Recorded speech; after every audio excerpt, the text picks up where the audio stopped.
Hello friends, welcome to study with ma'am. Myself Shanti.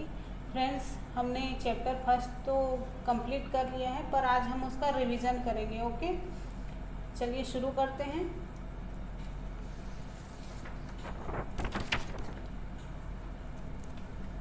Chapter first था हमारे आसपास के पदार्थ। फ्रेंड्स, हमने इसके सारे पॉइंट्स जो है इम्पॉर्टेंट पॉइंट्स सारे देख लिए हैं। आज सिर्फ फैक्ट्स वगैरह देखेंगे और जो इम्पोर्टेंट इसमें और बातें हैं एक दो उसको देखेंगे। ठीक है,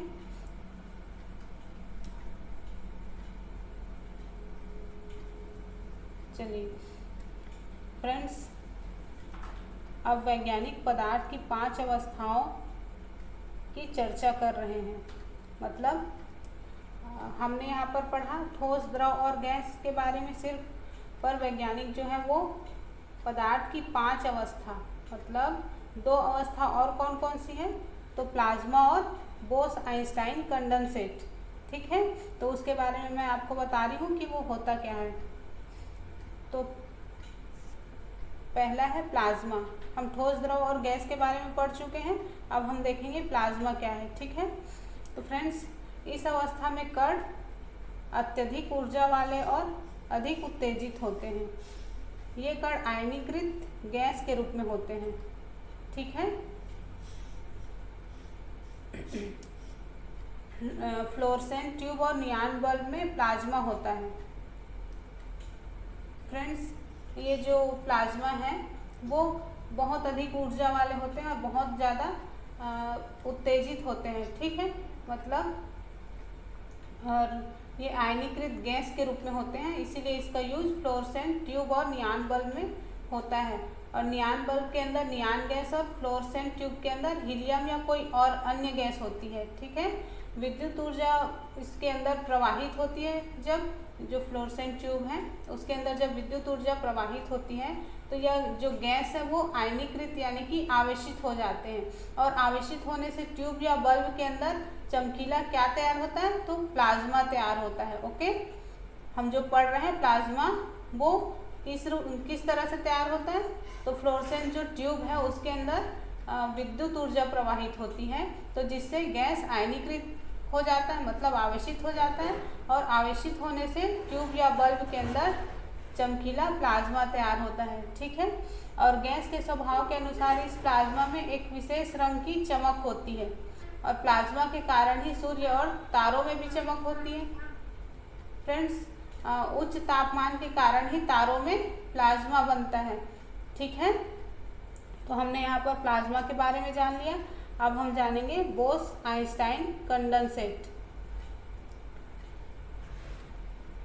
फ्रेंड्स, सन 1920 में भारतीय भौतिक वैज्ञानिक सत्येंद्र नाथ बोस ने पदार्थ की 5वीं अवस्था के लिए कुछ गणनाएं की थी, और उन गणनाओं के आधार पर अल्बर्ट आइंस्टीन ने पदार्थ की एक नई अवस्था की भविष्यवाणी की, जिसे बोस आइंस्टाइन कंडेंसेट मतलब BEC कहा गया। ठीक है, तो सन 2001 में अमेरिका के एरिक ए कार्नेल, वुल्फगैंग कैटरेल और कार्ल ई वैमन को बोस आइंस्टाइन कंडेंसेशन की अवस्था प्राप्त करने के लिए भौतिकी में नोबेल पुरस्कार से सम्मानित किया गया था। ओके फ्रेंड्स, अब ये बोस आइंस्टाइन कंडेंसेट के बारे में जिसने खोज की उनके बारे में हमने जान लिया, बोस और आइंस्टाइन के बारे में।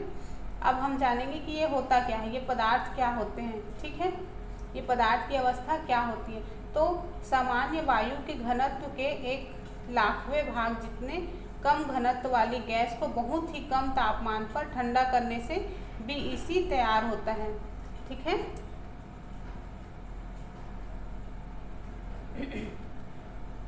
फ्रेंड्स, इसके बारे में अगर आपको और अधिक जानकारी लेनी है तो आप नेट पर सर्च कर सकते हो। ठीक है, तो फ्रेंड्स, इस चैप्टर में हमने क्या सीखा, तो चलिए एक बार रिवाइज कर लेते हैं। ठीक है, तो हमने सीखा कि द्रव सूक्ष्म कणों से मिलकर बना होता है। अब ध्यान से सुनिएगा, मैं बार बार पन्ने नहीं पलटूंगी। ठीक है, द्रव सूक्ष्म कणों से मिलकर बना होता है, दूसरा है हमारे आसपास द्रव 3 अवस्थाओं में विद्यमान होते हैं, ठोस, द्रव और गैस।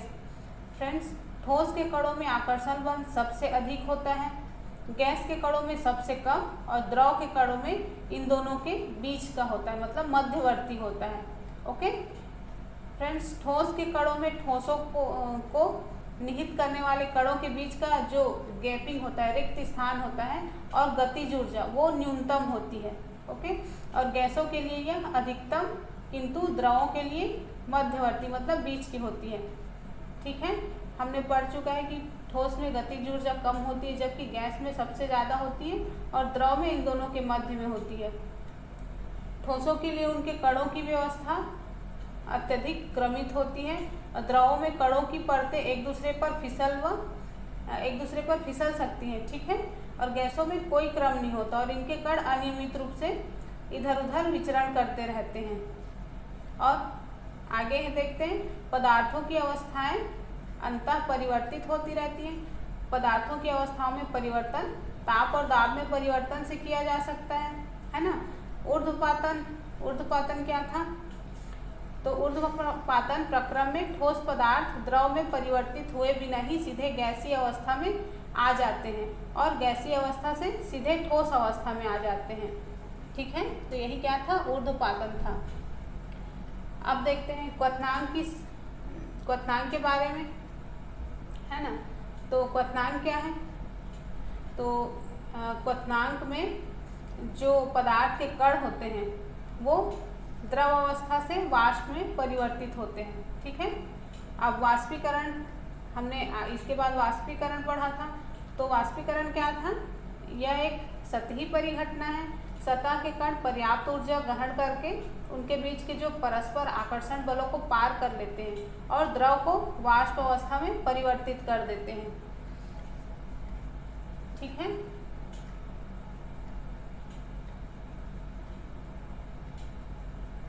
एक मिनट, वाष्पीकरण के बारे में मैंने बताया। ठीक है, और वाष्पीकरण की गति किन कारकों पर निर्भर करती है? तो सतही क्षेत्रफल जिसका वायुमंडल के प्रति परित्याग होता है, तापमान, आर्द्रता और वायु की गति, ये सब वाष्पीकरण को प्रभावित करते हैं। वाष्पीकरण से ठंडक उत्पन्न होती है।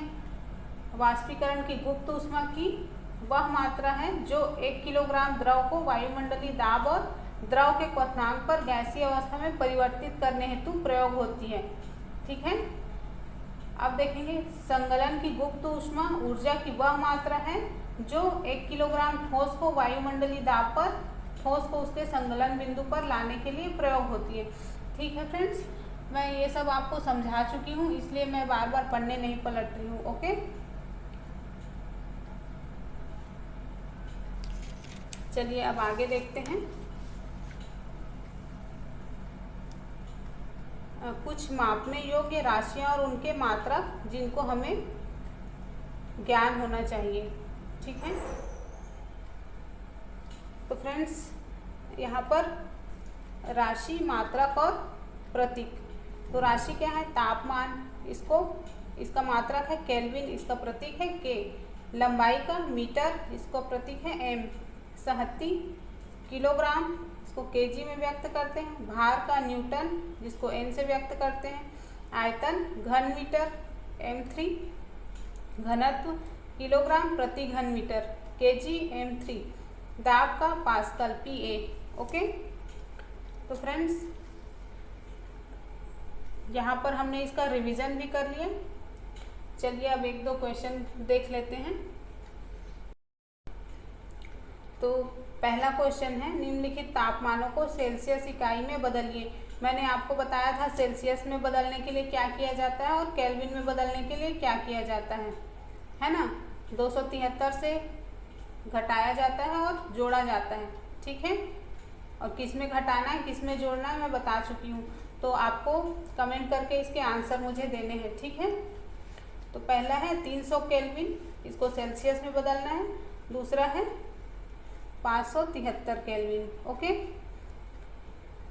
तो ये जो दिया है मैंने तापमान, उसको सेल्सियस में बदलना है और यहाँ पर जो दिया है उसको केल्विन में बदलना है। ठीक है, तो पहला है 25 डिग्री सेंटीग्रेड को केल्विन में बदलोगे आप, और 373 डिग्री सेंटीग्रेड को इसको भी केल्विन में बदलना है। ठीक है, तो फ्रेंड्स यहाँ पर एक क्वेश्चन और देखते हैं।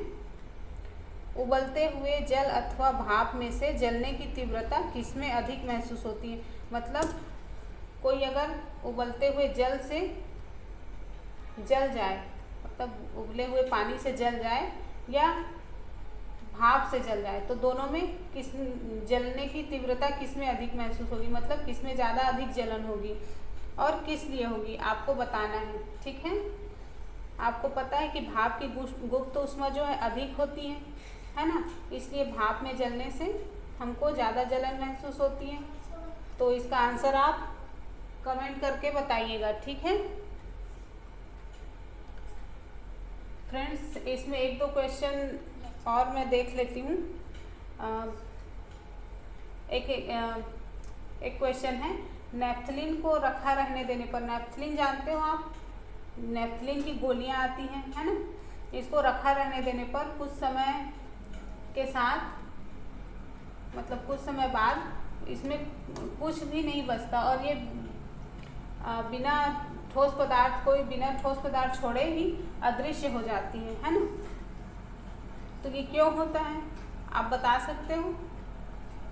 बताना चाहो तो आप कमेंट करके बताइएगा। ओके, और एक क्वेश्चन इसी तरह से कि हम जो इत्र है उसकी गंध हम बहुत दूर बैठे हुए भी सूंघ सकते हैं, इसका कारण क्या है ये भी आप बताइएगा। जैसे कि गर्म भोजन का आपने बताया आंसर कि उसके अणु जो हैं गर्म भोजन के जो वायु में फैल जाते हैं उसके अणु, और बहुत दूर दूर तक जा सकते हैं, है ना।